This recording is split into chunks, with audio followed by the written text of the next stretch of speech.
900 वर्षापूर्वी देखील सँडल अस्तित्वात होते याचा पुरावा देणारी मूर्ती।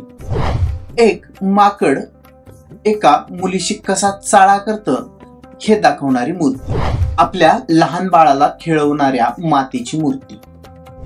फक्त लक्ष न दिल्यामुळे संपून जाईल असे हे मंदिर। चारही बाजूंनी अतिक्रमांनी घेरलेलं, अगदी मंदिराच्या पाठीमागे मंदिराला चिकटून पत्रे आणि आलेलं अतिक्रमण, एका बाजूनी पूर्णपणे बंद झालेला प्रदक्षिणापथ, मातीचे थर साचून बुजत आलेल्या मूर्ती, अगदी भग्न झालेलं छत, पाठीमागून आणि वरून पडत असलेलं मंदिर। या मंदिराची अत्यंत दयनीय असलेली अवस्था, तुटत असलेल्या मूर्ती व फक्त दुर्लक्ष केलं जात असल्यामुळं नष्ट होते की काय अशा अवस्थेत पोहोचलेलं हे मंदिर आहे। आज आपण याच मंदिराबद्दल जाणून घेणार आहोत। नमस्कार, वारसा टीव्ही मध्ये मी गौरव गुसारे आपले स्वागत करतो।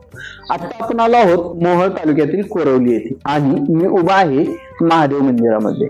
आपल्याला जर माझ्या आजूबाजूला पाहिलं तर अत्यंत साध्या पद्धतीचा सभा मंडप दिसतोय, परंतु हे मंदिर साधं नाहीये। हे मंदिर अतिशय उच्च कोटीच्या मूर्तींनी सजलेलं आहे। तुम्ही म्हणाल या ठिकाणी मूर्ती दिसत नाहीयेत, तर या मंदिराची जर पुढची बाजू पाहिली आपण, सभा मंडप किंवा मुखमंडप हे नष्ट झाले आहेत।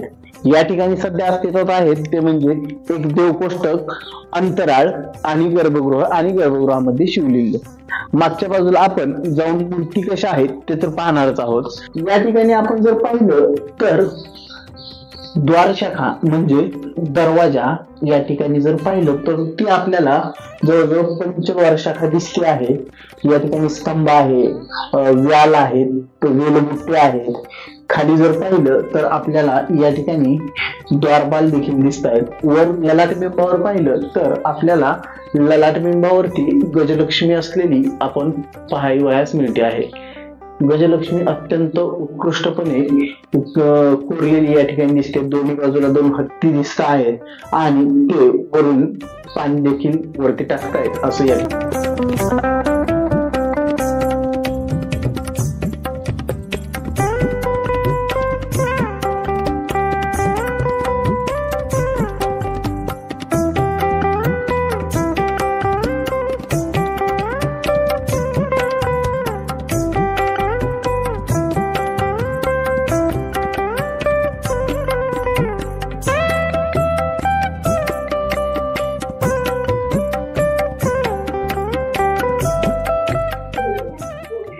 आता आपण आहोत मंदिराच्या मागच्या बाजूला, आणि मागच्या बाजूला जर आपण पहिली मूर्ती पाहिली तर या ठिकाणी असलेली मूर्ती ही सुरसुंदरीची आहे आणि त्या सुरसुंदरीचं नाव आहे मृदुला। हातामध्ये तिच्या ढोलक असलेला दिसतोय आणि ते ढोलक वाजवते। अतिशय उत्कृष्ट पद्धतीचं या ठिकाणी तिची ज्वेलरी पाहिली तर ज्वेलरी आहे आणि ती ढोलक वाजवत असताना नृत्य देखील करताना आपल्याला दिसते। या ठिकाणी आपण जर दुसरी मूर्ती पाहिली तर या ठिकाणी मूर्ती कोणती आहे कळत नाही, कारण ती मूर्ती भग्न झालेली या ठिकाणी आपल्याला दिसते। तिची आपण हेअरस्टाईल पाहिली तर अत्यंत वैशिष्ट्यपूर्ण अशी हेअरस्टाईल आहे। तिच्या केसांचं जर आपण पाहिलं तर वेठोळा वेठोळा करून तो बाजूला गेलेला या ठिकाणी आपल्याला। या ठिकाणी जर आपण पाहिलं तर या ठिकाणी आपल्याला दोन मूर्ती दिसत आहेत। त्यामध्ये सोंगली जर पाहिलं तर आपल्याला ही युद्धावर जाणारी स्त्री दिसते, कारण तिच्या दोन्ही हातात दोन तलवारी आहेत आणि ती लगेच वार करते की काय अशी या ठिकाणी आपल्याला दिसते। या ठिकाणी जर आपण दुसरी पाहिली तर या मूर्तीचं नाव आहे सुरसुंदरीचं पुत्रवल्लभा। पुत्रवल्लभा का तर ती मातृत्व स्वरूपातील मूर्ती या ठिकाणी असते।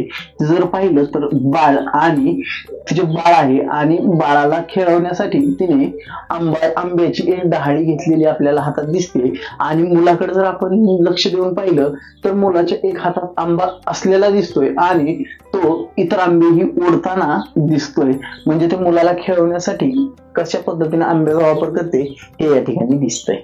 या ठिकाणी जर आपण दुसरी सुरसुंदरीची मूर्ती पाहिली तर ही सुरसुंदरीची मूर्ती आहे मरकटी। मरकटी म्हणजे का, जर आपण तिच्या खालच्या बाजूला पाहिलं तर या ठिकाणी माकड असलेलं दिसतंय आणि ते माकड तिच्या कपड्याशी चाळा करतोय आणि ती घाबरून गेलेली त्याच्यापासून आपला पिच्छा सोडवता आहे की काय असं या ठिकाणी आपल्याला दिसतं. ती दुसऱ्या हाताने जर पाहिलं तर त्या माकडाला मारण्याचाही प्रयत्न करते आणि एका हाताने आपले कपडेही सावरताना दिसते जे ते मरकट ओढत आहे. सध्या आपल्याकडे प्रचार केला जातो की पूर्वीच्या काळी स्त्रियांना शिकू दिलं जात नसायचं किंवा शिकवलं जात नसायचं. परंतु या ठिकाणी जर आपण माझ्या बाजूला एक मूर्ती आहे, ती मूर्ती जर आपण पाहिली तर ती मूर्ती कशाची आहे तर ती मूर्ती आहे पत्रलेखिकेची. या ठिकाणी एक स्त्री आपल्याला पत्र लिहिताना दिसते. वर आपल्याला अगदी छान असं पत्र कोरलेलं दिसतंय. तिच्या हातात गुरुचा पेन प्रकाराने काहीतरी असलेलं दिसतंय आणि ती लिहिते. या सुरसुंदरीला म्हणायचं पत्रलेखिका. या ठिकाणी आपण जर दुसरी मूर्ती पाहिली तर हिच्या पायातले तोडे मोठे आहेत आणि त्या मूर्तीप्रमाणेच प्रभामंडळ देखील आपल्याला दिसतंय. हा मुकुट तिच्यापेक्षा छोटा आहे. मुकुट म्हणण्यापेक्षा ती हेअरस्टाईलचा एक भाग आहे. हिच्या एक हातात घट आहे तर दुसऱ्या हातात आपल्याला पद्म असावं असं वाटतंय. ही दोनच हात असलेली मूर्ती असल्यामुळे देवतेची मूर्ती नाही हे मात्र नक्की. आपण जर त्याचप्रमाणे थोडं वर पाहिलं तर या ठिकाणी आपल्याला आडवी मंदिरावरती ठेवलेली मूर्ती अत्यंत सुंदर अशी मूर्ती या ठिकाणी दिसते आणि ही मूर्ती आहे ती आहे शुकसारिकेची. शुकसारिका म्हणजे एका हातात तिच्या पोपट असतो आणि दुसऱ्या हातात आंब्याचा गुच्छ ठेवलेला असतो. अगदी त्या पद्धतीने ही मूर्ती आहे, परंतु यांनी अगदी वरच्या बाजूला छताला ही मूर्ती लावली आहे. आपण जर ही मंदिराची मागची बाजू पाहिली तर ही आपल्याला पडलेली या ठिकाणी दिसते.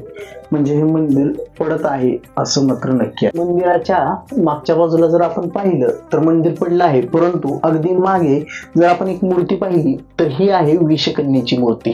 विषकन्येची मूर्ती का तर तिच्या बाजूला जो सापाचा वेटोळा आहे तो असतो आणि हिच्या तुटलेल्या दोन हातांमध्ये एका हातामध्ये विषकुपी असते म्हणजे विषाची बाटली. आणि अत्यंत विशेषपूर्ण जर एक गोष्ट पाहिली तर आपण जर खाली पाहिलं या ठिकाणी तर तिच्या पायामध्ये उंच असे सँडल आहेत जे आपण आज फॅशन म्हणतो. ती जवळजवळ 13व्या ते 14व्या शतकामध्ये असलेली या ठिकाणी अस्तित्वात होते हे या ठिकाणी आपल्याला दिसतंय. या ठिकाणी जर आपण पाहिलं तर हातामध्ये वारा घालण्यासाठी असलेलं चामर असलेली एक चामरधारिणी या ठिकाणी आपल्याला दिसते. त्याच्या दुसऱ्या बाजूला आपल्याला एक पुत्रवल्लभा देखील या ठिकाणी दिसते. ती तिच्या बाळाला खेळवते की काय असं या ठिकाणी वाटतंय कारण तिची नजर पूर्णपणे आपल्या बाळावरती आहे. या ठिकाणी जर आपण एक दुसरी मूर्ती पाहिली सुरसुंदरीची तर ती अत्यंत वैशिष्ट्यपूर्ण असलेली दर्पण या ठिकाणी आपल्याला दिसते. दर्पण म्हणजे आरशात पाहणारी स्त्री. या ठिकाणी जर आपण तिच्या हातात पाहिलं तर या ठिकाणी आपल्याला तिच्या हातामध्ये आरसा असलेला दिसतोय आणि ती भांग्यामध्ये कुंकू भरते की काय असं या ठिकाणी आपल्याला वाटतं. या ठिकाणची जर आपण दुसरी मूर्ती पाहिली तर या मूर्तीच्या हातामध्ये या ठिकाणी आपल्याला एक तंतुवाद्य असलेलं या ठिकाणी आपल्याला दिसतंय. तिच्यावरून सिमेंट लावलेलं गेलेलंही या ठिकाणी आहे. अत्यंत सुंदर अशा या मूर्ती आहेत. तिच्याच बाजूला जर मूर्ती पाहिली तर ती मूर्ती आपल्याला या ठिकाणी अशी ती मृदुला दिसते. तिच्या हातामध्ये जी ढोलकी आहे ती अत्यंत वेगळी आहे आणि तिच्या वाजवण्याची पद्धत जर पाहिली तर ती ही वेगळ्या पद्धतीने वाजवते. या ठिकाणी जी आपल्याला मूर्ती दिसते ती विष्णूची मूर्ती आहे ज्याला आपण कृष्ण म्हणतो कारण दोन हातांनी पुढच्या तो बासुरी वाजवताना या ठिकाणी आपल्याला दिसतोय. एका हातामध्ये चक्र आहे तर दुसऱ्या हातामध्ये शंख असलेला आपल्याला दिसतोय. होतं कोरवलीचं महादेव मंदिर.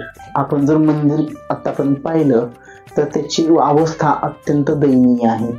त्याचा जो प्रदक्षिणापथ आहे तोही व्यवस्थित नाही. त्याच्यावर आजूबाजूला घरं आहेत. तो पडत आहे. मंदिर वरच्या आणि पाठीमागच्या बाजूने देखील पडत आहे. या मंदिराचं कन्झर्वेशन होणं अत्यंत निकडीचं आहे, नाहीतर हे काही दिवसात किंवा काही वर्षातच नष्ट होईल असं हे मंदिर आहे. हा वारसा हे आपला आहे आणि तो आपण जतन करून ठेवला पाहिजे. हे तुमचं आमचं काम आहे, फक्त शासनाचं नाही. परंतु शासनाने याच्याकडे लक्ष देणे गरजेचं आहे कारण हा जो ठेवा आहे जर आपण नाही जपला तो लवकरच नष्ट होईल आणि जर तो नष्ट झाला तर ते आपलं अस्तित्व नष्ट झाल्यासारखं आहे. आपल्याला हा व्हिडिओ कसा वाटला हे आम्हाला सांगायला विसरू नका. धन्यवाद.